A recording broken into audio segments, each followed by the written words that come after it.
July 18, 1959. Mayme Johnson, Bumpy's wife, was shopping at a grocery store on Lenox Avenue at 2:30 in the afternoon.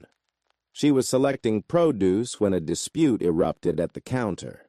A Italian capo named Salvatore Sally Burns Granello was arguing loudly with the store owner, a Korean immigrant named Mr. Kim, over protection payments. Sally Burns ran a crew for the Genovese family and had been trying to expand his protection racket into parts of Harlem. Mr. Kim had been resisting, explaining he already paid Bumpy's organization for protection and couldn't afford to pay twice. Sally Burns was drunk and angry. His voice echoed through the small store. "I don't care who you pay. You're in New York. That means you pay the commission. You pay me starting today or I burn this place down." Mayme, who'd been quietly shopping, walked over to the counter. Her voice was calm but firm. "Mr. Kim already has protection. He doesn't need yours. Leave him alone." Sally Burns turned and saw Mayme for the first time. He didn't recognize her, just saw a black woman interfering in his business. "Who the hell are you? Mind your business before you get hurt." Mayme looked him directly in the eyes. "I'm Mayme Johnson, Bumpy Johnson's wife, and this store is under our protection. You need to leave, now." What happened next shocked everyone in the store. Sally Burns, enraged at being challenged by a woman, stepped forward and slapped Mayme across the face. Hard. The sound echoed through the store. Mayme stumbled back, her cheek reddening. Sally Burns pointed at her. "That's what happens when you disrespect me. Now get out before I do worse." Mayme steadied herself, touched her face, and spoke quietly.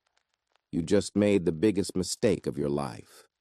Then she walked out of the store. Within 6 hours, Bumpy Johnson knew what had happened.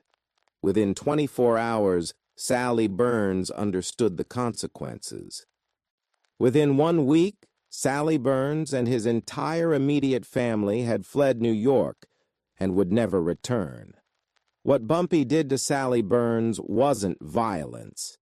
It was something far more devastating. Systematic destruction that left Sally alive but ruined, exiled, and serving as a permanent warning about what happened when you touched Bumpy Johnson's family. To understand why Sally Burns's slap was such a catastrophic error and why Bumpy's response was so devastating, you need to understand several things. First, who Sally Burns was. Second, the absolute sanctity Bumpy placed on family. And third, the specific method Bumpy chose for retaliation. Salvatore Granello had earned his nickname, Sally Burns, because of his preferred intimidation method. He'd burn businesses that refused protection payments, starting with small fires as warnings and escalating to total destruction. He was 42 years old in 1959, a capo in the Genovese family with about 20 soldiers under his command. Sally Burns was competent, but not particularly intelligent. He'd risen through the ranks by being willing to do violent work and by having a complete lack of conscience about hurting civilians. By July 1959, he'd been trying to expand his protection racket from Little Italy into the southern edges of Harlem for about 6 months. He'd had limited success because most businesses in those areas already paid Bumpy's organization and had no reason to switch. Sally Burns had been getting frustrated with this resistance and had been drinking more heavily, which made him more volatile. On July 18th, he'd been drinking since noon before going to Mr. Kim's store to collect what he viewed as owed protection money. He was drunk, angry, and looking for someone to intimidate. Mayme Johnson was 53 years old in 1959. She'd been married to Bumpy for about 10 years, though they'd known each other much longer. She was educated, articulate, and deeply involved in Harlem's community. She wasn't involved in Bumpy's criminal activities directly, but she understood that world and her position in it. Mayme was also principled and unafraid. When she saw Sally Burns intimidating Mr. Kim, she intervened not because Bumpy would want her to, but because it was the right thing to do. She knew who she was, Bumpy Johnson's wife. That identity carried weight in Harlem. Sally Burns should have recognized the name and backed off immediately, but he was too drunk and too angry to process what she'd said, or perhaps he simply didn't care. Either way, when he slapped Mayme, he crossed a line that could never be uncrossed. When news reached Bumpy at approximately 3:15 p.m., he was in a meeting at Small's Paradise discussing completely unrelated business. Illinois Gordon pulled him aside and whispered what had happened. The description of Bumpy's reaction varied depending on who told the story later, but everyone agreed on the basics. Bumpy went completely still. His expression didn't change. He didn't raise his voice. He simply stood up, told everyone the meeting was over, and walked out. Illinois followed him. "Boss, what do you want to do?" Bumpy's voice was quiet and cold. "Find out everything about Sally Burns. Family, finances, properties, debts, connections, fears, secrets, everything. I want a complete profile within 6 hours." Illinois understood. This wasn't going to be a quick retaliation. This was going to be systematic destruction. Over the next 6 hours, Bumpy's intelligence network went to work. They gathered information from dozens of sources. By 9:00 p.m., Bumpy had a thick file on Salvatore Granello. The file contained devastating information.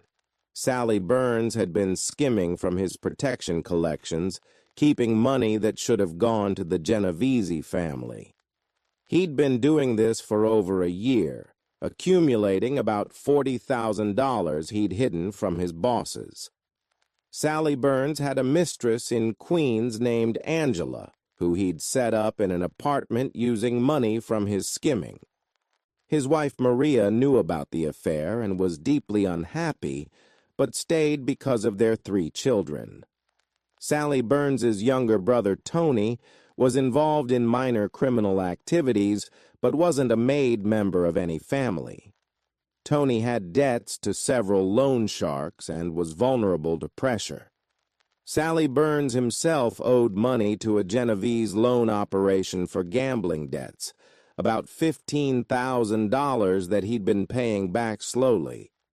Sally Burns's oldest daughter was engaged to marry a legitimate businessman who didn't know about his future father-in-law's criminal activities. The wedding was scheduled for September. All of this information gave Bumpy multiple pressure points. But Bumpy's strategy wasn't to kill Sally Burns or even hurt him physically. It was to destroy his life so completely that death would have been mercy. July 19th, morning. Bumpy sent word to Sally Burns through intermediaries. The message was simple. "You slapped my wife yesterday. You have 24 hours to leave New York permanently with your immediate family. If you're still in the city after that deadline, I will destroy everything you have and everyone you love." Sally Burns, sober now and realizing the magnitude of his mistake, panicked. He tried to get protection from the Genovese family. He went to his capo and explained the situation, asking for family backing against Bumpy's threat. This was his second catastrophic mistake. Because when the Genovese family leadership heard that Sally Burns had assaulted Bumpy Johnson's wife, their reaction wasn't to protect Sally. It was to distance themselves from him immediately. Vito Genovese himself sent word to Bumpy through back channels. The Genovese family does not condone what Sally Burns did. He acted independently and stupidly. We will not protect him from consequences. Handle this however you see fit. This message meant Sally Burns was on his own. No family backing. No protection. Isolated. When Sally Burns learned that his own family had abandoned him, he tried to negotiate directly with Bumpy. He sent intermediaries offering apologies, offering money, offering to leave his Harlem operations, offering anything to make this go away. Bumpy's response was delivered through Illinois Gordon. It's too late for negotiation. The deadline stands. 24 hours to leave New York permanently or face total destruction. Sally Burns made his third catastrophic mistake. He decided to stay and tough it out. He thought Bumpy was bluffing, thought that without Genovese backing, but also without them actively helping Bumpy, he could survive through his own resources and connections. He was catastrophically wrong. July 20th, the deadline passed with Sally Burns still in New York. Bumpy began his systematic destruction campaign. Phase 1. Financial destruction. Bumpy sent information about Sally Burns's skimming to Vito Genovese through trusted channels, backed by documentation that proved Sally had stolen $40,000 from family collections. The Genovese family's response was immediate. They froze Sally Burns's operations, seized his territory, and demanded immediate repayment of the $40,000 plus 50% penalty. Sally Burns didn't have $60,000. He'd hidden the $40,000 he'd skimmed, but accessing it now would prove he'd been stealing. He was trapped. Phase 2. Personal destruction. Bumpy sent anonymous information to Sally Burns's wife, Maria, about the full extent of his affair with Angela, including photos and details about the apartment Sally had set up for his mistress. Maria, who'd tolerated her knowledge of the affair because it was relatively discreet, was humiliated by the detailed exposure. She filed for separation and took their 3 children to her mother's house in New Jersey. Phase 3. Family pressure.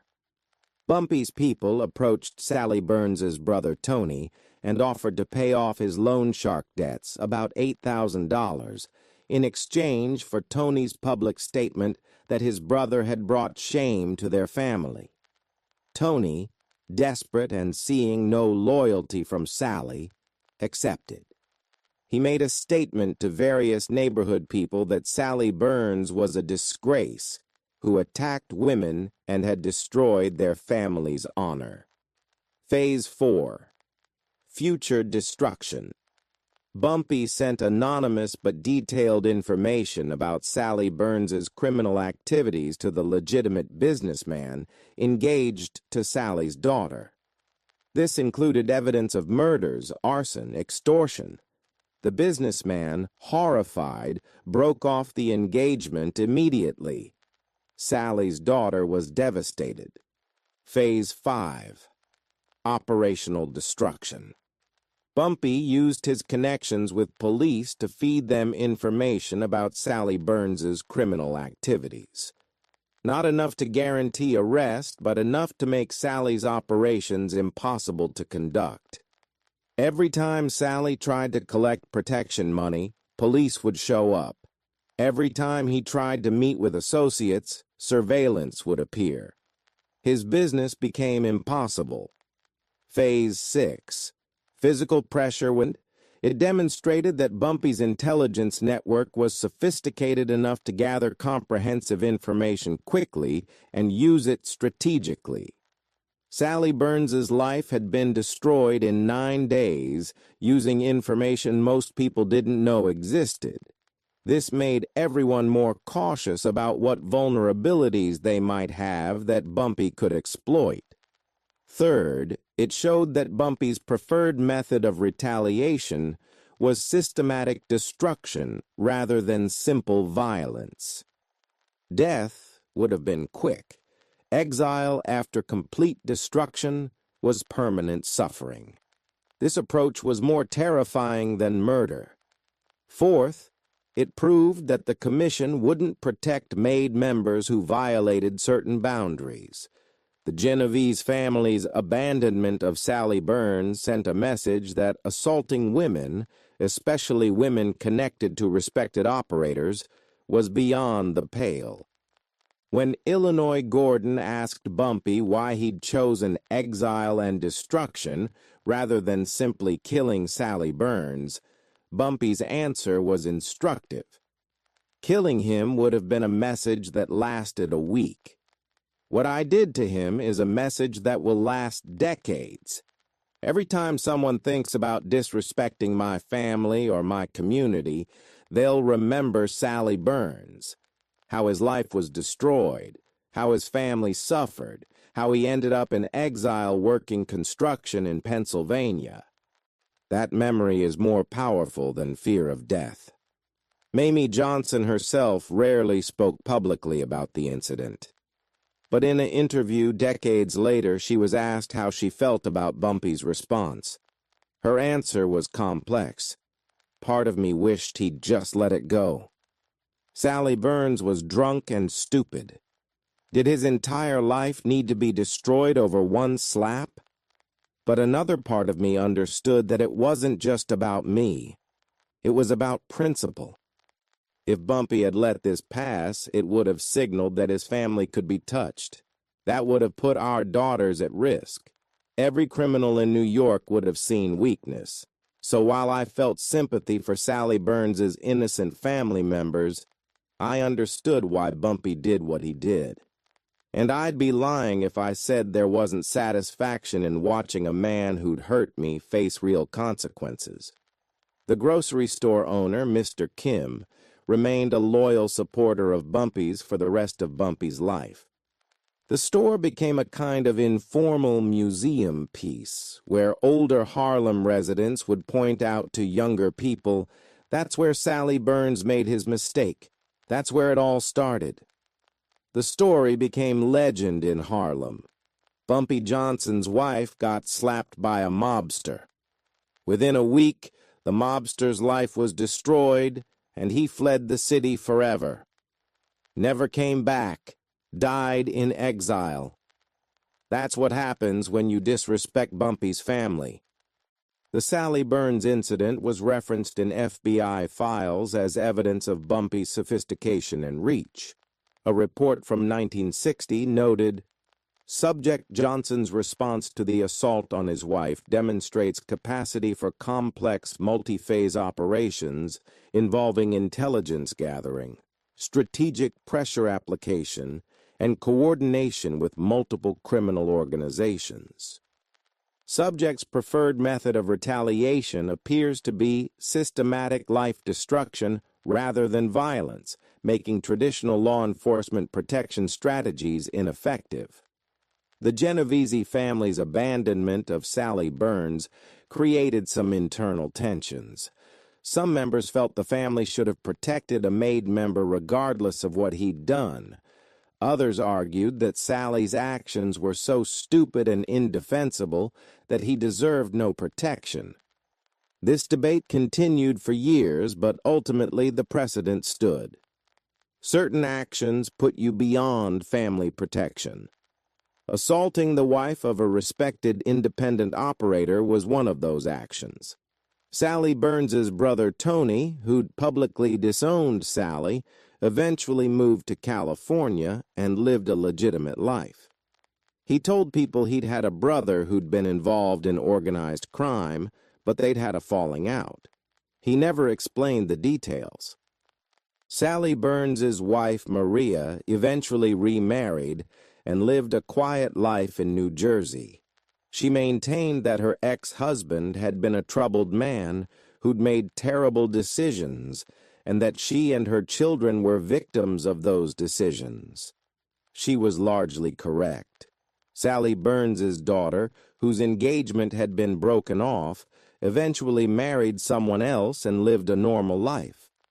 But she never spoke to her father again after the incident. She blamed him for destroying her first engagement and embarrassing the family. Sally Burns himself lived out his remaining 19 years in Pennsylvania. He worked construction, drank too much, and died of liver failure in 1978 at age 61. Local obituaries identified him as a construction worker who'd moved from New York. They didn't mention his past. A few old mobsters who knew the story attended his funeral out of morbid curiosity. One of them reported back that it was a small, sad affair. Maybe 20 people. No one from New York. Just local acquaintances who knew him as a quiet, troubled man who drank too much and never talked about his past. The contrast to Bumpy Johnson's funeral in 1968, attended by thousands, was stark. The July 18th incident and its aftermath demonstrated several of Bumpy's core principles. First, family is sacred. Threats to family are met with overwhelming response. Second, intelligence is power. Having comprehensive information about opponents allows for precise, devastating pressure. Third, systematic destruction is more effective than violence. Death ends suffering. Exile and ruination create permanent consequences and lessons. Fourth, reputation matters.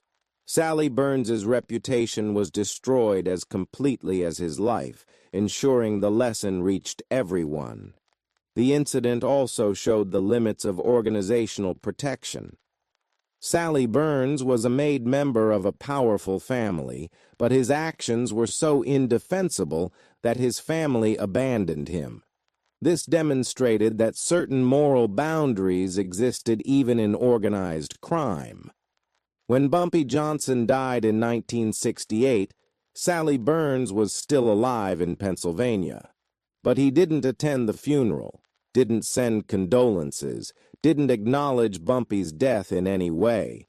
He spent his remaining 10 years trying to forget that Bumpy Johnson had ever existed. But he never succeeded. The memory of those 9 days in July 1959 haunted him until his death.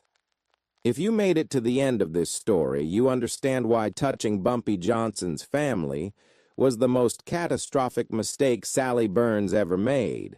Hit that like button if this story showed you that some violations have consequences beyond violence. Drop a comment and tell me, was Bumpy's response justified or excessive? Where's the line between protection and revenge? And subscribe because next time we're exploring how Bumpy Johnson built a shadow welfare system in Harlem that provided food, rent assistance, and job opportunities to struggling families, demonstrating that his influence was about more than just crime.